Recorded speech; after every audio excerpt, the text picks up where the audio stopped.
Israel और Hamas का जो युद्ध है ना, इसमें एक बहुत बड़ा क्वेश्चन उठ के आता है कि अमेरिका, यूरोपियन कंट्री और इनके जो अलाइज हैं, चाहे ऑस्ट्रेलिया, जापान, कोरिया, ये सब किसी भी कॉस्ट पे इजराइल के साथ क्यों खड़े होते हैं। अमेरिका, यूरोपियन जैसे कंट्री जो मतलब बिना अपने फायदे के किसी को फूटी कौड़ी तक ना दें, ये इतने छोटे देश इजराइल के साथ किसी भी हद तक जाने के लिए तैयार क्यों है भाई। अमेरिका जो यूक्रेन को खूब सारा पैसा दिया पर वहां पे अपना ट्रूप्स नहीं भेजा, और इजराइल और हमास के बारे में उन्होंने एयरक्राफ्ट कैरियर भेज दिए, वो भी दो दो हजारों ट्रूप्स भेजने के लिए तैयार हो गए, चाहे वो कॉम्बैक्ट हो, चाहे तो ह्यूमैनिटेरियन एड के लिए हो, दोनों टाइप के ट्रूप्स भेजने के लिए तैयार हो गए। ऐसी क्या खास बात है यार इजराइल में। और आपको पता ही है कि ये लड़ाई जितनी बार भी स्टार्ट होती हो, पर इसमें इस लड़ाई को लड़ने का एक बहुत बड़ा फैक्टर है, वो है रिलीजन। जब ये लड़ाई स्टार्ट होती है ना, तो दुनिया भर में जब ये एक्सप्रेड होती है ना, तो पूरी तरीके से रिलीजियस रंग ले लेती है। वो कोई कितना भी कह ले कि हम ह्यूमैनिटेरियन बेसिस पे सपोर्ट कर रहे हैं, हम इस बेसिस पे सपोर्ट कर रहे हैं, पर अल्टीमेटली उसके पीछे रिलीजन ही होता है। एक है इस्लाम, दूसरा है ज्यूइश। क्योंकि अगर केवल ह्यूमन बेसिस पे हो तो आप बताओ कितनी इस्लामिक कंट्री हैं जो जब रशिया और यूक्रेन की वार हुई तो रशिया को कंडेम किया, या फिर उन्होंने रशिया को धमकाया कि भाई आपने युद्ध नहीं रोका तो हम आप पे अटैक करेंगे। ऐसा नहीं हुआ। पर हमास को या पैलेस्टीन को सपोर्ट करने का एक बड़ा फैक्टर होता है कि ये इस्लामिक कंट्री हैं और एक कॉमन रिलीजन शेयर करती हैं। ठीक, उसी तरीके से ज्यूस भी हैं, वो दुनिया में कहीं भी हो वो इजराइल के साथ कनेक्ट करते हैं, वो इजराइल को सपोर्ट करते हैं। तो इन पर्सपेक्टिव को जब आप दिमाग में रखोगे तो आपको चीजें ज्यादा क्लियर होंगी। पर जूस तो इतना हैवी नहीं। फिर क्वेश्चन उठता है भाई, टोटल अगर जूस दुनिया की आबादी देखें तो जूस आबादी केवल 1.6 करोड़ के आसपास है, तो ये इतनी बड़ी पॉपुलेशन भी नहीं। अगर इस्लामिक कंट्री की बात करें तो ये कहीं तक नहीं रुकते। फिर इनके पास ऐसा क्या पावर है कि जो दुनिया है इनकी दीवानी है या किसी भी कॉस्ट पे इनको सपोर्ट करती है। इस बात को समझने की हम कोशिश करेंगे। सबसे पहले बात करते हैं कि इजराइल के पास क्या नहीं है, या वो हम कौन से फैक्टर इंक्लूड करते हैं जिसके बेसिस पे किसी कंट्री को हम मेजर करते हैं कि कंट्री पावरफुल है या नहीं है। सबसे पहला फैक्टर हमारे दिमाग में क्या आता है कि भाई कंट्री बहुत अमीर होगी। तो क्या इजराइल बहुत ही इकोनॉमिकली स्ट्रांग कंट्री है, बहुत अमीर है, बहुत पैसा है? जवाब है कि नहीं भैया। अगर जीडीपी के टर्म्स में देखें, हम केवल अभी इजराइल की बात कर रहे हैं, ज्यूस की बात नहीं कर रहे हैं, ज्यूस की बात आगे करेंगे। इजराइल की बात करें तो ये 28 नंबर की जीडीपी है दुनिया की देशों के हिसाब से कंपेयर करें तो। इससे ऊपर कई सारी इस्लामिक कंट्री हैं। आपकी तुर्की हो गया, या तुर्की जिसे हम पहले कहते थे, सऊदी अरब हो गया, आपका इंडोनेशिया हो गया। फिर कहोगे कि हो सकता है जीडीपी में कम हो पर कैपिटा इनकम में बहुत आगे होंगे। जवाब है कि ना भैया, उसमें भी पीछे हैं। पर कैपिटा इनकम में भी आगे नहीं है, उसमें इनका रैंक 32 है और इनसे कई सारी इस्लामिक कंट्री आगे हैं। फिर भी ये भारी क्यों पड़ जाते हैं भाई, वो तो हम आगे समझेंगे। मतलब ये फैक्टर तो नहीं है, इकोनॉमिक फैक्टर नहीं है। इकोनॉमिक बेसिस पे इजराइल का सपोर्ट दुनिया नहीं करती है।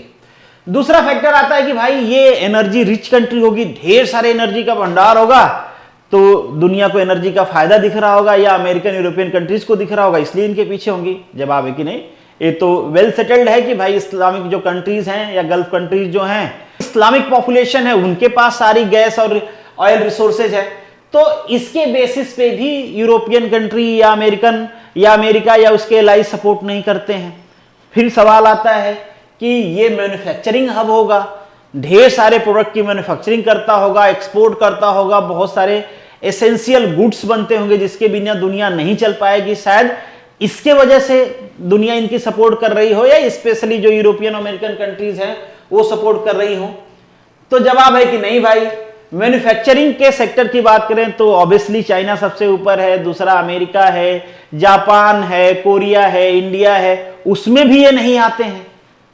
तो क्वेश्चन उठता है कि भाई ठीक है, इसमें भी नहीं है तो ये भी डिस्कार्ड कर दो। पॉपुलेशन बहुत ज्यादा होगी, तो हमने पहले डिस्कस कर लिया कि भाई पॉपुलेशन भी एक इन्फ्लुएंस होता है। जब किसी देश की पॉपुलेशन बहुत बढ़ जाती है तो ऑब्वियसली वो अलग अलग देश में धीरे धीरे माइग्रेट करके सेटल होते हैं। चाहे इंडिया की बात करें, चाइना की बात करें, तो उसका भी एक इन्फ्लुएंस होता है। जब वहां पे सेटल्ड होते हैं, उनका वोट होता है, वहां पे जॉब करते हैं, उनकी इकोनॉमी होती है, फिर उनका सेंटिमेंट होता है ओरिजिन कंट्री के साथ, वो पॉलिटिकल इन्फ्लुएंस फैलाते हैं। क्या इजराइल के पास ये है, बहुत बड़ी पॉपुलेशन है? जवाब है कि नहीं भैया, बहुत बड़ी पॉपुलेशन तो है नहीं। आबादी तो भाई 1 करोड़ से भी कम है। मुंबई के आधे हिस्से में उससे ज्यादा लोग रहते हैं, दिल्ली के आधे हिस्से में उससे ज्यादा लोग रहते हैं। तो ये वाला फैक्टर भी नहीं है कि भाई इनका बहुत बड़ा इन्फ्लुएंस है इन सेंस ऑफ पॉपुलेशन।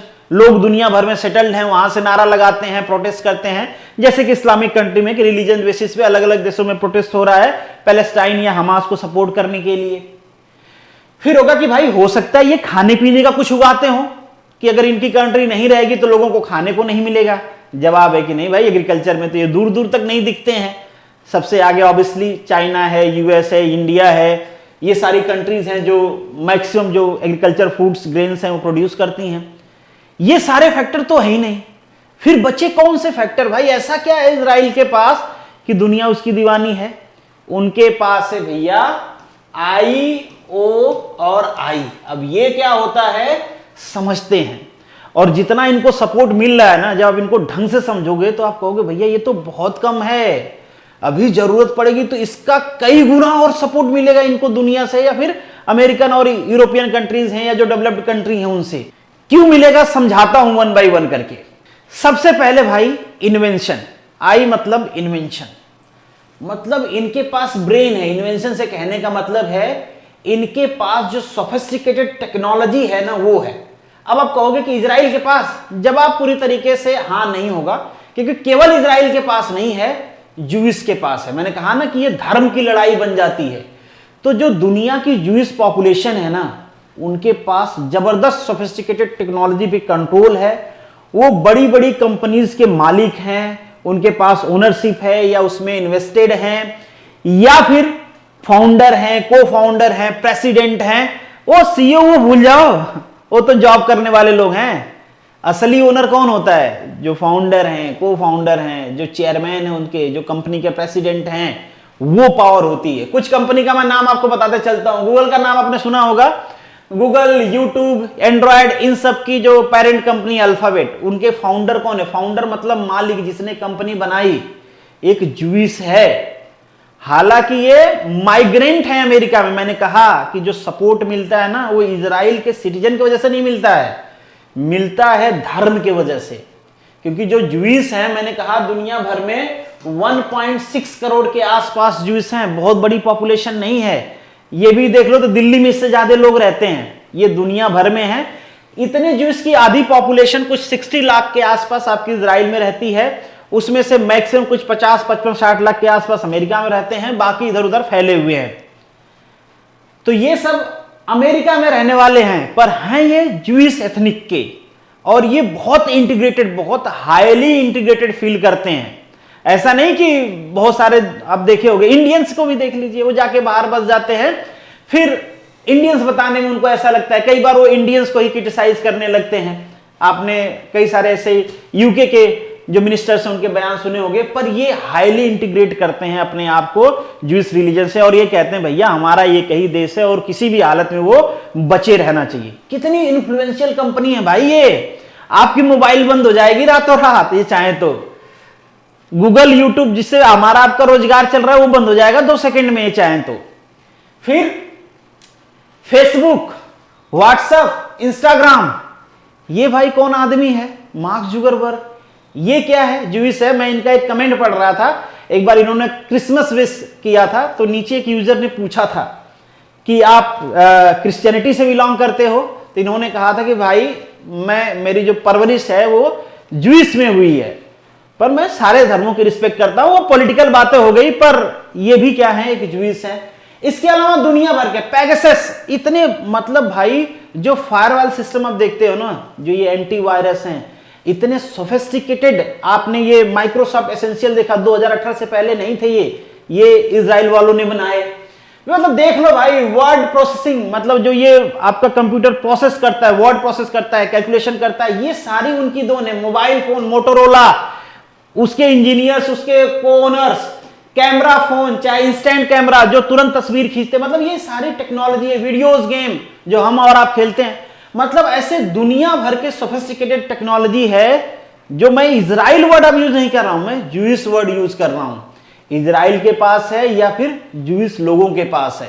और जूइश लोग चाहे उनकी सिटीजनशिप अमेरिका की हो, यूरोप की हो या किसी और कंट्री को हो, वो हाईली इंटीग्रेटेड फील करते हैं इजराइल के साथ, और जब भी जरूरत पड़ती है चढ़ बढ़ के प्रेशर बनाते हैं उस देश पे और स्पेशली अमेरिका पे कि भाई ऐसे नहीं चलेगा, आपको एयरक्राफ्ट कैरियर भेजना पड़ेगा। अरे भाई व्हाइट हाउस में फोन करो, प्रेसिडेंट साहब को बोलो कि जल्दी जाएं, हम इजराइल पहुंचे और कहें कि हम आपके साथ खड़े हैं, नहीं तो फिर ठीक नहीं चलेगा। भाई मैं देख रहा था कि इनका कितना जबरदस्त, अभी भाई आगे देखो कितना खतरनाक इन्फ्लुएंस है भाई। ये वर्ड मजाक में नहीं लिखा गया, ये लोग हैं वो भाई, ये वो लोग हैं। आप चाहो तो कभी सर्च करके इनके बारे में पढ़ना, सबके बारे में बताऊंगा तो वीडियोस काफी लंबी हो जाएंगी, पर मैं कुछ इन्फ्लुएंशियल कंपनी को बताया हूं भाई। कार्ड की जो टेक्नोलॉजी हम यूज करते हैं, चाहे शॉपिंग कार्ड हो, क्रेडिट कार्ड हो, डेबिट कार्ड हो, मतलब इन सबका कंट्रोल जूइश के पास में है, जूइश पॉपुलेशन के पास में है। भले उनके आगे अमेरिका लिखा हो, अमेरिकन सिटीजन लिखा हो, या फिर आप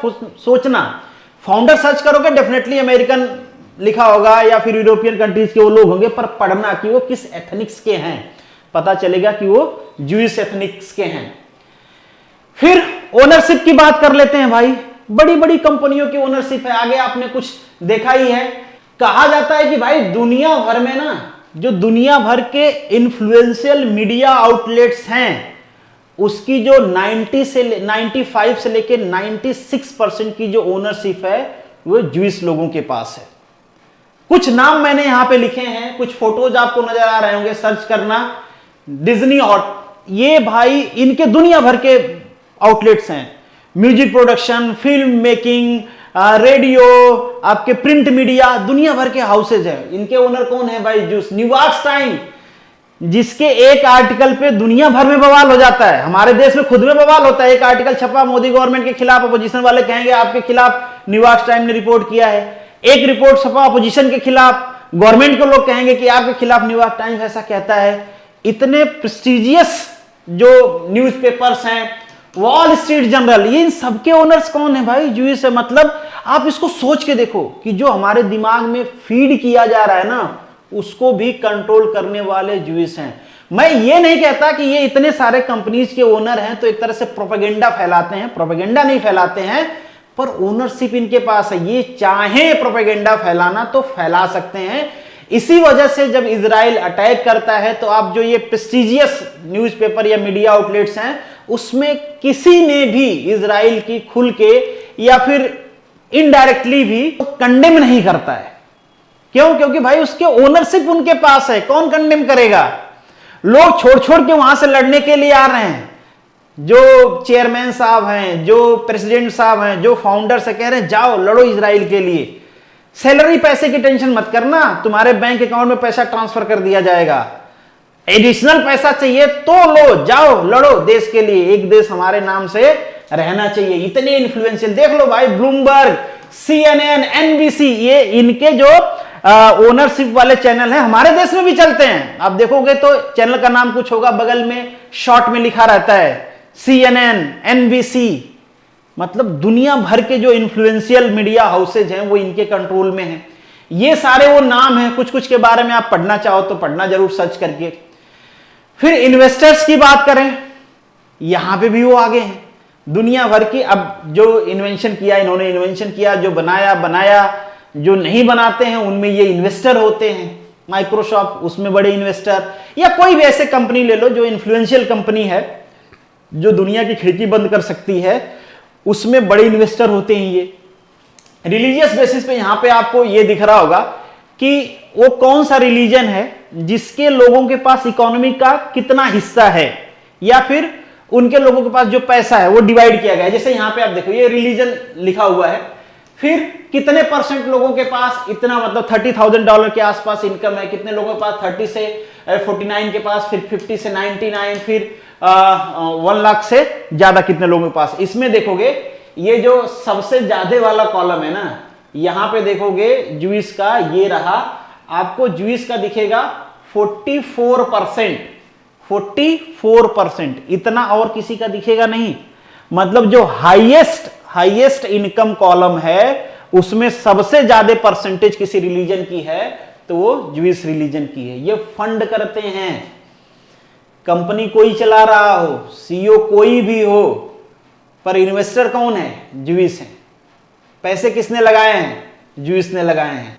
और जिनसे इनकी लड़ाई चल रही है, मुस्लिम कंट्रीज का देख लीजिए, मुस्लिम पॉपुलेशन का देख लीजिए, जो लोअर इनकम है मैक्सिमम पॉपुलेशन उनकी इसमें फॉल करती है। 34% पॉपुलेशन उनकी जो $30,000 है उसके अंदर में आती है, और अगर हाईएस्ट वाले में देखें तो केवल 20% आती है। मतलब हाईली इन्फ्लुएंशियल लोग हैं, हाईली इन्फ्लुएंशियल। सिटीजनशिप इनके पास अलग अलग देश की हो सकती है। केवल इजराइल को सर्च करोगे तो शायद आपको इतना डाटा नहीं मिलेगा, पर जब ज्यूइश टर्म्स के साथ सर्च करोगे तो आपको पता चलेगा कि दुनिया भर में सबसे ज्यादा इन्फ्लुएंस रखते हैं ये लोग। और अभी तो इनके इन्फ्लुएंस इसीलिए सफिशिएंट है कि अमेरिका में सबसे इन्फ्लुएंशियल पीपल हैं। अब अमेरिका जाएगा तो उसके पीछे पीछे यूरोप जाएगा, बाकी उसके एलाई जाएंगे, जाना ही पड़ेगा उनको, उनके पास कोई ऑप्शंस नहीं है। बड़ा भाई है उनका भाई, तो वो भी जाते हैं पीछे पीछे। हालांकि उन कंट्रीज में भी ये इन्फ्लुएंशियल है, पर ज्यादा इन्फ्लुएंस इनका अमेरिका में है। दूसरे कंट्रीज में मैंने देखा, आपको बताया कि किस तरीके से मीडिया हाउसेस में, हॉलीवुड में डायरेक्टर, फिल्म मेकिंग, म्यूजिक पटे पड़े हैं भाई ज्यूइश। ये देखिए, ये इन्वेस्टर्स हैं, दुनिया के बड़े इन्वेस्टर जो अलग अलग कंपनीज में इन्वेस्ट करते हैं। कंट्रोल इनके पास होता है अलग अलग कंपनी का। तो ऐसा नहीं है कि अमेरिका और यूरोप अगर इजराइल के साथ खड़ा होता है तो बस यूं ही खड़ा है भाई। उनके लोग कहते हैं कि आपको खड़ा होना पड़ेगा, यू हैव नो चॉइस। और मैं तो बहुत हल्के वर्ड में कर रहा हूं। जब मैं देखने के लिए सर्च कर रहा था तो कई सारे आर्टिकल्स पढ़ा जिसमें बहुत हार्ड लैंग्वेज में लिखा था कि अमेरिका और यूरोप सपोर्ट नहीं करेगा तो क्या करेगा, उसके पास क्या ऑप्शंस हैं।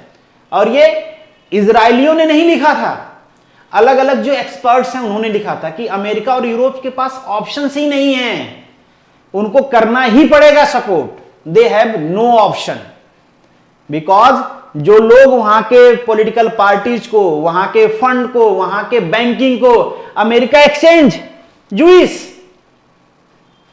इन सब चीजों को जो कंट्रोल करते हैं, दे आर ज्यूइश पीपल। तो there is no option left for them कि वो सपोर्ट ना करे इजराइल को। इसी वजह से किसी भी कॉस्ट पे अमेरिका, यूरोपियन कंट्री और उसके एलाइज क्या करते हैं, इजराइल के पीछे खड़ा रहते हैं भाई। बाकी इस पूरे टॉपिक पे आपका क्या ओपिनियन है कमेंट बॉक्स में लिख सकते हो। मिलेंगे नेक्स्ट किसी टॉपिक में, तब तक के लिए all the best, good luck and जय हिंद।